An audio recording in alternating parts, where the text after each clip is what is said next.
Hi guys, இன்னைக்கு நாம பார்த்தீங்கன்னா டாட்டானுடைய பீக் டாப்பிக்கில் இருக்கக்கூடிய டாட்டா பஞ்ச் அப்படிங்கக்கூடிய ஒரு வண்டியை வந்து டெஸ்ட் ட்ரைவ் பண்ணி பார்ப்போம் அப்படிங்கிறதுக்காக திருநெல்வேலி டெரிக் மோட்டார்ஸுக்கு வந்துருக்கிறேன். ஸோ நமக்கு டெஸ்ட் ட்ரைவுக்காகவே வந்து ஒரு கிரியேட்டிவ் மாடலில் வந்து ஒரு வண்டி கொடுத்துருந்தாங்க. மொத்தம் 4 வேரியன்ட் இருக்குது அப்படின்னு சொல்லியிருந்தாங்க. அதில் நமக்கு வந்து டாப் ஆப்ஷனாக இருக்கக்கூடிய கிரியேட்டிவ் மாடல் அப்படிங்கக்கூடிய மேனுவல் வேரியண்ட்டில் நமக்கு ஒரு வண்டி வந்து கொடுத்துருக்காங்க. ஸோ இன்றைக்கி நம்ம இந்த வண்டியை ஓட்டி பார்த்து இந்த வண்டி எப்படி இருக்குது, என்னோட எக்ஸ்பீரியன்ஸில் இந்த வண்டி எப்படி இருக்குது அப்படிங்கிறத பற்றி நான் உங்களோட ஷேர் பண்ணிக்கலாம் அப்படிங்கிறதுக்காக இந்த வீடியோ ப்ரிப்பேர் பண்ணுறேன். வாங்க வீடியோக்குள்ளே போகலாம். டாட்டா பஞ்சினுடைய இன்ட்ரொடக்ஷன் கலராகவே வந்து இந்த டோர்னட்டோ ப்ளூவை தான் அவங்க வந்து வச்சுருக்கிறாங்க. ஸோ அந்த வகையில் அந்த டோர்னட்டோ ப்ளூ ஒரு வண்டியை வந்து உள்ள ஷோரூமுக்குள்ளே ஒரு ஷோகேஸ் கார் வச்சுருந்தாங்க. இதே மாதிரி ஒரு 7 டிஃப்ரெண்ட் கலர்ஸ் வந்து இருக்குது. டுவெல் டோன் கலர்ஸ் தான் அது எல்லாமே. ஸோ பஞ்சினுடைய அந்த லுக், ஃப்ரண்ட் லுக் பார்த்திங்கன்னா அப்படியே ஹேரியரை வந்து அப்படியே சுருக்கி அழகாக நீட்டாக செதுக்கி வச்ச மாதிரியான ஒரு டிசைன், நல்ல ஒரு ஏரோடைனமிக்கான ஒரு டிசைன்ஸும் வந்து அதில் நம்மளால் வந்து பார்க்க முடியுது. டயர் எல்லாமே வந்து ரொம்ப அட்ராக்டிவாக இருந்துச்சு. குறிப்பாக அப்போலோனுடைய பிராண்டுடைய டயர்ஸ் தான் இருந்துச்சு. டயர்ஸை பற்றி சொல்லணும்னா ஒரு கொஞ்சம் டீட்டெயிலாகவே சொல்லலாம். அதில் வந்து 15 இன்ச் அண்ட் 16 இன்ச் அந்த மாதிரி 2 வகையாக வந்து அந்த இன்ச்சஸ் கணக்கில் டயர்ஸ் வச்சுருந்தாங்க. ஸோ ஒரு காம்பேக்டான design, it's equal to for Swift, அப்புறம் வந்துட்டு நம்ம பிரிஸா, இந்த மாதிரி ஒரு கார்கள் கூட இதை வந்து காம்படேட் பண்ண முடியும். அந்த அளவுக்கு ஒரு டிசைன் ஃபினிஷிங்கை வந்து இதில் நம்மளால் பார்க்க முடிஞ்சுது. பாடியில் என்ன கலர் இருக்கோ அதே கலர் தான் வந்து அந்த ஏசியினுடைய வெண்ட்டிலையும் வந்து சுற்றி வச்சுருந்ததுங்கிறது இன்னும் கூடுதல் ஒரு அழகை வந்து இந்த வண்டிக்கு ஏற்படுத்தி கொடுத்துச்சு அப்படிங்கிறத மாற்றுக்கிறதே கிடையாது. சீட்டு எல்லாமே நம்ம லெதர் சீட்டாக தான் இருந்துச்சு. அந்த சீட்டினுடைய அந்த சைஸும் அதை உட்காந்ததோடு நம்மளை வந்து அப்படியே கப்புன்னு வந்து ஒரு பைலட் சீட்டில் உட்காந்து ஒரு ஃபீலிங்கை வந்து கொடுக்குற அளவுக்கு வந்து அந்த சீட் எல்லாமே இருந்துச்சு. சொன்ன மாதிரி 15 அண்ட் 16 இன்ச் 2 இன்ச்சில் வந்து டயர்ஸ் இருக்குது. பட் அந்த மாடலில் வந்து பார்த்திங்கன்னா கிரியேட்டிவ் மாடல், அதாவது டாப் வேரியண்ட்டில் வந்து 16 இன்ச் டயர்ஸை வந்து அதில் வச்சுருக்கிறாங்க. ஷோரூமுடைய வெளிப்பகுதியில் பார்த்ததோடு உள்ளே கவர்ந்து இழுக்கிற மாதிரி வந்து ஒரு டொர்னட்டோ ஒயிட்டுங்கிற மாதிரி ஆர்கஸ் ஒயிட் அப்படிங்கிற மாதிரி ஒரு கலரில் வந்து ஒரு வண்டி நின்றுச்சு. அதுவுமே ரொம்ப அற்புதமாக பார்க்குறதுக்கு இருந்துச்சு. மழை வேறு பெஞ்சிக்கிட்டு இருந்தது அப்படிங்கிறதுனால அப்படியே ரோஜா பூவில் தொளிச்சு விட்ட தண்ணி மாதிரி அது மேலே இருக்கிற தண்ணி எல்லாமே இருந்துச்சு. பட் இதுலேயுமே வந்து அந்த டொர்னட்டோ ப்ளூ வந்து நமக்கு டெஸ்ட் ட்ரைவ் தரேன் அப்படின்னு சொல்லியிருந்தாங்க. டெஸ்ட் ட்ரைவுக்குன்னு ஒரு வண்டி வச்சுருந்தாங்க. அந்த வண்டியை ரொம்ப சகதியாகவே வேறு இருந்துச்சு. ஏன்னா தொடர்ந்து மழை பெஞ்சிக்கிட்டு இருக்குது அப்படிங்கிறதுனால ஃபுல்லும் பயங்கர சகதி. பட் இருந்தாலும் அந்த சகதி இதெல்லாம் அடித்து வண்டியை வந்து பள்ள மேட்டில் ஓட்டி பார்த்தா தானே அந்த வண்டியினுடைய ஸ்டெபிலிட்டி எப்படி இருக்குது அப்படிங்கிறது தெரியும். அவங்க பாட்டு என்கேப் வந்து 5 ஸ்டார் ரிவ்யூ நமக்கு கொடுத்துட்டாங்க. பட் நம்ம ஓட்டி பார்க்கும்போது அந்த ஃபீல் இருக்குது அப்படிங்கிறத நம்ம கண்டுபிடிக்கணும் அப்படிங்கிறதுக்காகவே வந்து இந்த வண்டியை வச்சு இந்த மாதிரி ஒரு ஃபீல் இருந்துச்சு. ஏறி உட்காந்ததுமே அப்படி ஒரு ப்ளசன்ட் ஃபீலிங். இதுக்கு முன்னால் நெக்ஸான் வண்டியை நான் ஓட்டுறதுக்காக ட்ரை பண்ணியிருக்கேன், அதில் டெஸ்ட் ட்ரைவ் பண்ணியிருக்கேன். ஸோ அந்த வண்டியில் உட்காரும்போது என்ன ஃபீல் இருந்துச்சோ அதே மாதிரி நல்ல உயரமான சீட்டு, நம்ம சீட்டையினுடைய உயரத்தையும் நம்ம கூட்டிக்கிடலாம் அப்படிங்கிறதுல ஒரு ஹைலைட் அப்படிங்கிறதுனால ரொம்பவே அற்புதமாக இருந்துச்சு. இந்த வண்டியில் எத்தனை பேர் உட்காந்துருக்காங்களோ அத்தனை பேரும் வந்து உட்கார்றதுக்கு ரொம்ப ஃபீல் ஃப்ரீயாக இருக்கிற மாதிரியான ஒரு ஸ்பேசியஸான ஒரு அமைப்பை வந்து இதில் நம்மளால் வந்து பார்க்க முடிஞ்சுது. 350 லிட்டர்ஸ் கெப்பாசிட்டி அப்படிங்கிறதுனால உள்ளே ஃபுல்லும் மண் ஃப்ளாப் எதுவுமே போடலை அப்படிங்கிறதுனால மழை நேரத்தில் வந்து உள்ளே பயங்கர மண்ணாக இருந்துச்சு.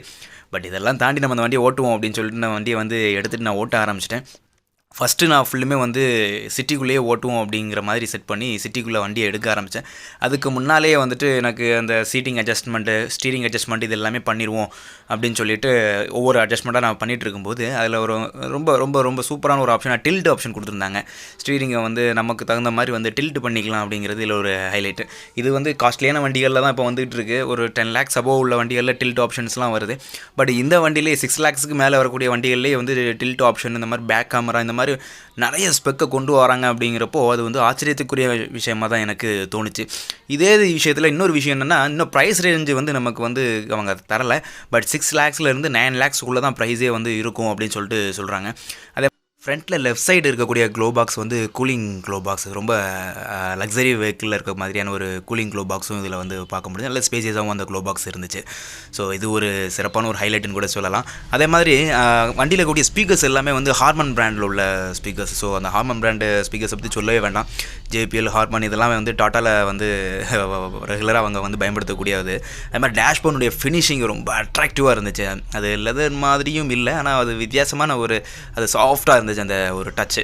ஓட்டுறதுக்கும் பார்த்தீங்கன்னா ரொம்ப பிரமாதம். சிட்டி ரயிலில் பார்த்தீங்கன்னா இப்போ பாருங்கள், இந்த கேமரா எடுக்கிறோம் கிம்பால் எதுவுமே யூஸ் பண்ணலை. பட் நான் சிட்டி ரயிலில் வந்து கிட்டத்தட்ட ஒரு 90 அண்ட் அபவுட் 100க்குள்ளே போயிட்டு இருக்கிறேன். வண்டியில் ஒரு ஷேக்கிங் இல்லை சிட்டிக்குள்ளே ஓட்டும்போது. ஸோ அது எனக்கு வந்து அந்த அந்த ஒரு சைலிங் பண்ணுற மாதிரி அப்படியே மிதந்துக்கிட்டே போகிற மாதிரி ஒரு ஃபீல். சஸ்பென்ஷன் பிரமாதமான சஸ்பென்ஷன் அப்படின்னு தான் சொல்லணும். என்னடா இப்படி புகழ்ந்து சொல்கிறேன் அப்படின்னு நினைக்காதீங்க. நீங்களும் ஓட்டி பார்த்தீங்கன்னா அந்த ஃபீல் வரும். இப்படி இருக்கக்கூடிய சமயத்தில் சிட்டிக்குள்ளே போயாச்சு, சரி ஒரு பைபாஸில் போய் பார்ப்போமே அப்படின்னு சொல்லிட்டு ஒரு பைபாஸில் ஏறினேன். அந்த பைபாஸில் ஏற ஆரம்பித்ததுமே வண்டியினுடைய பெர்ஃபார்மன்ஸ் அட்ராசிட்டி. எப்படின்னா ஃபஸ்ட்டு ஒரு 90ல் போய்கிட்டு இருந்தேன் நான். அப்படியே ஒரு 100க்கு வண்டியை வந்து கொஞ்சம் இன்க்ரீஸ் பண்ண ஆரம்பித்தேன், ஸ்பீடை இன்க்ரீஸ் பண்ண ஆரம்பித்தேன். சரி 100 வரைக்கும் வந்துட்டோம், 120 போவோம், 140 போவோம் அப்படின்னு சொல்லிட்டு ஒன்றா டிசைட் பண்ணி அப்படியே ஸ்பீடை இன்க்ரீஸ் பண்ணேன். வண்டியினுடைய வேகம் வேறு லெவல். ஆனால் இந்த வண்டி பெட்ரோல் வண்டியா டீசல் வண்டியான ஒரு சின்ன கன்ஃபியூஷன் இருந்துச்சு. எந்த வகையில்னா என்னுடைய ஸ்டார்டிங் பிக்கப் கொஞ்சம் கம்மியாக இருந்துச்சு. பெட்ரோல் வண்டி தான் இது, பட் ஸ்டார்டிங் பிக்கப் ஏனோ கொஞ்சம் கம்மியாக தான் இருந்துச்சு. நான் எடுத்து ஓட்டிட்டு இருந்தது வந்து மேனுவல் தான். கிரியேட்டிவில் வந்து ஆட்டோமேட்டிக்கும் இருக்குது, மேனுவலும் இருக்குது. நான் எடுத்து ஓட்டினது மேனுவல். மேபி அது வந்து டெமோ வண்டியாக இருந்ததுனால கூட வந்து அந்த ஸ்டார்டிங் பிக்கப்பில் ஏதாவது சின்ன டியூனப் பண்ண வேண்டியது இருந்தாலும் இருக்கலாம். 140 போனதோட எனக்கு ஒரு சின்ன வார்னிங் கொடுக்க ஆரம்பிச்சிருச்சு, இதுக்கு மேலே ஸ்பீடாக போகாதீங்க அப்படின்னு சொல்லிட்டு. பட் அந்த 140ல் ஸ்டெபிலிட்டி வேறு லெவல். அது ஓட்டி பார்க்கும்போது தான் அந்த ஃபீலே நமக்கு கிடைக்கும் அப்படிங்கிறதுல மாற்றுக்கிறதே கிடையாது. திருநெல்வேலியில் எந்த வண்டியை வந்து நம்ம எடுத்து ஓட்டினாலும் ஓட்டக்கூடிய அந்த ரோடுன்னு பார்க்கப்போ இந்த ரோடாக தான் இருக்கும். பல மூவிகளில் வந்து இந்த ரோடை காமிச்சிருந்துருப்பாங்க. இந்த வண்டியில் நிறைய ஷோரூம்கள் இந்த ரோட்டில் நிறைய ஷோரூம்கள் இருக்குது. அந்த ஷோரூம்களில் நிறைய வண்டிகள் அங்கே டெஸ்ட் ட்ரைவ் பார்த்துட்டு இருப்பாங்க. ஸோ நானுமே வந்து இந்த ரோடை ப்ரிஃபர் பண்ணி நம்ம டெஸ்ட் ட்ரைவ் பார்ப்போம் அப்படின்னு சொல்லிட்டு பார்த்துட்டு போது 140ல் போய்கிட்டு இருந்தேன். டக்குன்னு ஒரு பிரேக் போடக்கூடிய ஒரு சூழ்நிலை வந்துச்சு. உடனே நான் பிரேக் போட்ட 140லேருந்து இம்மீடியட்டாக அது வந்து நச்சின ஸ்டெபிலிட்டியாக வந்து அதை கவர் பண்ணி சூப்பராக அந்த ஏபிஎஸ் ஒர்க் ஆகி வண்டி அழகாக வந்து வண்டி நின்றுச்சு அப்படிங்கிறத மாற்றிக்கிறதே கிடையாது. அது மட்டும் இல்லாமல் டர்னிங் ரேடியஸ்லாம் வேறு லெவல், ஸ்டெபிலிட்டியும் வேறு லெவல். அதை வந்து சொல்கிறதுக்கே இல்லை, அதை ஓட்டி பார்க்கும்போது அந்த ஃபீல் கிடச்சிரும். இதிலே 2 மோடு வச்சுருந்தாங்க, echo and sport mode, echo and city mode அப்படின்னு சொல்லிட்டு 2 வச்சுருந்தாங்க. எக்கோ போடும்போது நமக்கு நல்ல மைலேஜ் கிடைக்கும், நீங்கள் பைபாஸ் ரோட்டில் போடும்போது போட்டுக்கலாம் அப்படிங்கிறாங்க. சிட்டி மோடை வந்து சிட்டிக்குள்ளே போகும்போது போட்டுக்கலாம் அப்படின்னு சொல்கிறாங்க. அதே மாதிரி பின்னால் இருந்து பார்க்கும்போது லெக் ரூம் வந்து நல்ல ஒரு ஸ்பேசியஸாக தான் இருந்துச்சு. ஒரு ஃப்ரீயப்பாக நான் டாட்டாவை பொறுத்தளவில் எல்லா வண்டியிலையுமே லெக் ரூம் பேக்கில் இருக்கக்கூடியவங்களோட லெக் ரூம் வந்து ரொம்பவே வந்து பிரம்மாண்டமாக இருக்கும் அப்படிங்கிற மாட்டேன். ஈவன் டாட்டா நேனோவில் கூட அப்படி இருந்தது. இதில் எனக்கு ஃபீல் பண்ண ஒரே ஒரு மைனஸ் பாயிண்ட் என்னென்னா, ஆம்ரெஸ்ட் வந்து ரியர் ஆம்ரெஸ்ட் இருந்துச்சு இதில். ஆனால் ஃப்ரண்ட்டில் வந்து ஆம்ரெஸ்ட் எதுவுமே இல்லை அப்படிங்கிறது வந்து எனக்கு ஒரு சின்ன ஒரு ஃபீல். பட் அதை தனியாக வந்து வச்சுக்கலான்னு வேறு சொல்கிறாங்க. அப்புறம் சிட்டிக்குள்ளே வந்துட்டு அவங்கள்ட்ட வண்டியை கொடுத்துட்டு அடுத்த வேலையை பார்ப்போம் அப்படின்னு சொல்லிட்டு வரும்போது அவங்க வந்து இல்லை சார் பின்னால் உள்ள பூட்லாம் செக் பண்ணுங்கள், உண்மையிலே சூப்பராக இருக்கும் அப்படின்னு சொல்லிட்டு காமிச்சாங்க. பூட்லாம் பார்த்தேன், நல்ல ஒரு 3-4 சூட்கேஸ் வந்து உள்ளே வைக்கிற மாதிரியான ஒரு ஸ்பேஸு. அது மட்டும் இல்லாமல் அதிலே வந்து ஒரு வண்டி பஞ்சர் ஆச்சுன்னா விட்டுற மாதிரி ஒரு டியூபும் வேறு கொடுத்துருக்காங்க. டெமோ வண்டினாலும் இப்படி கொடுத்துருக்காங்களா என்னமோ.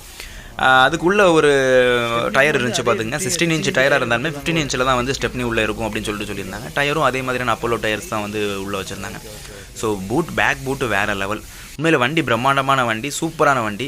தாராளமாக எல்லாருமே வந்து ப்ரிஃபர் பண்ணலாம். அந்த மாதிரியான ஒரு வண்டி அப்படிங்கிற மாற்றுக்கிறதே கிடையாது. இந்த வண்டியை டெஸ்ட் ட்ரைவ் பார்க்க நான் போனது பார்த்தீங்கன்னா திருநெல்வேலியில் இருக்கக்கூடிய டெரிக் ஆட்டோ மோட்டார்ஸ். ரொம்ப சூப்பராக எல்லாமே எனக்கு எக்ஸ்பிளைன் பண்ணாங்க. 7 டிஃப்ரெண்ட் கலர்ஸ் இருக்குது அப்படிங்கிறத சொல்லி எல்லா கலர்ஸை பற்றி எனக்கு வந்து டுவெல் டோன் கலர்ஸை பற்றி நல்லா அழகாக எக்ஸ்பிளைன் பண்ணாங்க. நீங்களும் வந்து இந்த வண்டியை நீங்கள் ஓட்டி பாருங்கள். ஓட்டி பார்த்து உங்களுக்கு ஃபீல் எப்படி இருக்குது, நான் சொன்ன மாதிரி தான் இருக்கா இல்லாட்டினா அது வேறு எதுவும் மாதிரி நீங்கள் ஃபீல் பண்ணுறீங்களா அப்படிங்கிறத வந்து எனக்கு கீழே கமெண்ட்ஸில் வந்து கொடுங்க.